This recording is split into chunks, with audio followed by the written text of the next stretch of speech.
সকলকে জয় যিশু। প্রভুকে ধন্যবাদ দিই। প্রভু যিশু বলছেন যে তোমরা ভয় করিও না, আমি তোমাদেরকে রক্ষা করছি, আমি তোমাদের নাম ধরে ডাকছি। তোমরা যখন সমস্যায় পড়বে আমি তোমাদেরকে উদ্ধার করব। তাই দেখুন বাইবেল কি বলছেন, যেসায়া বাক্য 43 অধ্যায় 1 থেকে 2 পদ ঈশ্বর বলছেন, আমি প্রভু তোমার সৃষ্টিকর্তা, ইসরায়েলের প্রভুই তোমার সৃষ্টিকর্তা। এখন প্রভু বললেন, ভীত হইও না, আমি তোমায় রক্ষা করছি, আমি তোমার নাম ধরে ডাকছি, তুমি আমারই। তুমি যখন সমস্যায় পড়বে আমি তোমার পাশে থাকব। নদী পার হতেও তোমার কষ্ট হবে না, আগুনের মধ্যে দিয়ে হাঁটার সময় তুমি দগ্ধ হবে না, অগ্নিশিখা তোমাকে আঘাত করতে পারবে না।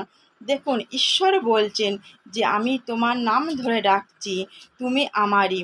তাই তোমরা যে কোনো সমস্যায় পড়বে, যে কোনো বিপদে পড়বে, তোমরা স্থির থেকো, মজবুত থেকো, ঈশ্বরের আজ্ঞাকে অনুসারে চলো।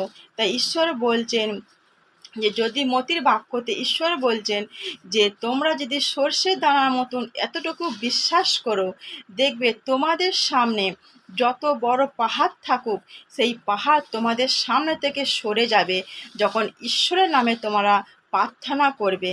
তাই আপনাদের সকলকে বলি, ঈশ্বরকে বিশ্বাস করুন, মানুন। জয় যিশু।